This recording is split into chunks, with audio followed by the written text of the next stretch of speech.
ഇപ്പോൾ പി.എസ്. പ്രശാന്ത് കൂടി ചേരുന്നുണ്ട്. പ്രശാന്ത്, ദേവസ്വത്തെ പ്രതിക്കൂട്ടിലാക്കി നിർത്തുന്ന വിധത്തിലായിരുന്നു ഉണ്ണികൃഷ്ണൻ പോറ്റിയുടെ വെളിപ്പെടുത്തൽ വരുന്നത്, അല്ലെങ്കിൽ അദ്ദേഹത്തിന്റെ വെളിപ്പെടുത്തൽ വരുന്നത്. ഇപ്പോൾ ലഭിച്ചിരിക്കുന്നത് അദ്ദേഹത്തിന്റെ ബന്ധുവിന്റെ വീട്ടിൽ നിന്നാണ് പീഡനങ്ങൾ കണ്ടെത്തിയിട്ടുള്ളത്. ഇനി അന്വേഷണം അദ്ദേഹത്തിലേക്ക് കൂടി നീങ്ങാനാണ് സാധ്യത. എന്താണ് ഈ അവസരത്തിൽ പറയാനുള്ളത്? ഇത് കോടതിയിൽ പരിഗണിക്കുന്ന ഒരു വിഷയമാണ്. ഇതുമായി ബന്ധപ്പെട്ട എല്ലാ കാര്യങ്ങളും അന്വേഷിച്ച് പരിശോധിച്ച് റിപ്പോർട്ട് നൽകാനാണ് ബഹുമാനപ്പെട്ട കോടതി ദേവസ്വം വിജിലൻസിനെ ഏർപ്പെടുത്തിയിരുന്നത്. ദേവസ്വം വിജിലൻസ് ആ കാര്യങ്ങളെല്ലാം കണ്ടെത്തി കോടതിയിൽ റിപ്പോർട്ട് ചെയ്യും. അന്വേഷണ റിപ്പോർട്ട് കോടതിയിൽ സമർപ്പിക്കും. കോടതി പരിഗണനയിലിരിക്കുന്ന വിഷയമായതുകൊണ്ട് അതിനപ്പുറം എനിക്കൊന്നും പറയാൻ കഴിയുന്നില്ല. എന്തായാലും എല്ലാ കാര്യങ്ങൾക്കും ഒരു തീരുമാനം ഉണ്ടാകും. കൃത്യമായ അന്വേഷണ റിപ്പോർട്ട് കോടതിയിൽ സമർപ്പിക്കും. അപ്പോൾ ഈ കാര്യങ്ങൾക്ക് ഒരു പരിഹാരം ഉണ്ടാവും. വളരെ നന്ദി Shri PS. Prashant. Devaswom president PS. പ്രശാന്താണ് നമ്മളോട് പ്രതികരിച്ചത്.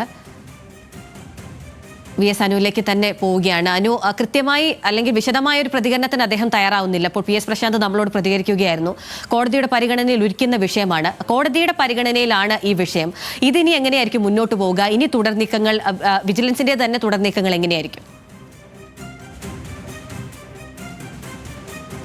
അഖില, ഇനി വിജിലൻസ് ഈ പീഠങ്ങൾ കണ്ടെത്തിയ കാര്യം അത് ഹൈക്കോടതിയെ രേഖാമൂലം അറിയിക്കും, റിപ്പോർട്ടായി തന്നെ നൽകും. മാത്രമല്ല, നിലവിൽ തിരുവാഭരണ ഉദ്യോഗസ്ഥന്റെ ഓഫീസറുടെ റിപ്പോർട്ട് കൂടി, കാരണം എന്തൊക്കെ വസ്തുക്കളാണ് എന്തൊക്കെ അവിടെ ഉള്ളത് എന്നടക്കമുള്ള സമഗ്രമായ റിപ്പോർട്ട് കൂടി തിരുവാഭരണ ഓഫീസർ കൂടി നൽകും. അങ്ങനെ ഒരു സമഗ്രമായ റിപ്പോർട്ട് ഹൈക്കോടതിയിലേക്ക് നൽകാനാകും ദേവസ്വം വിജിലൻസിന്റെ നീക്കം. മാത്രമല്ല, ഇവിടെ ഏറ്റവും പ്രധാനപ്പെട്ട ചോദ്യം, തൻ്റെ ബന്ധുവിൻ്റെയും അല്ലെങ്കിൽ തൻ്റെ ജീവനക്കാരൻ്റെ പക്കലുള്ള പീഠം കാണാതായി എന്ന് പറഞ്ഞ് ഈ ഉണ്ണികൃഷ്ണൻ പോറ്റി ഈ ദേവസ്വം ബോർഡിനെ കുറ്റപ്പെടുത്തി ഒരു പരാതിയും മൊഴിയും നൽകാനുള്ള സാഹചര്യം എന്തുകൊണ്ട് ഉണ്ടായി എന്നുള്ള അന്വേഷണത്തിലേക്ക് കൂടി ദേവസ്വം വിജിലൻസ് കടക്കുമെന്നാണ് മനസ്സിലാക്കാൻ വേണ്ടി സാധിക്കുന്നത്. ഈ വിവാദം ഉയർന്ന ഘട്ടത്തിൽ തന്നെ അന്ന് പി.എസ്. പ്രശാന്ത് അടക്കമുള്ള ദേവസ്വം ഉദ്യോഗസ്ഥരൊക്കെ പറഞ്ഞത്, അല്ലെങ്കിൽ ദേവസ്വം ഭാരവാഹികൾ പറഞ്ഞത്, ഇക്കാര്യത്തിൽ ദേവസ്വം ബോർഡിന് യാതൊന്നും ഒളിച്ചു വയ്ക്കാനോ മറച്ചു വയ്ക്കാനോ ഇല്ല. ദേവസ്വം വിജിലൻസ് കൃത്യമായ റിപ്പോർട്ട് നൽകുമെന്നാണ് അവർ പറഞ്ഞിരുന്നത്.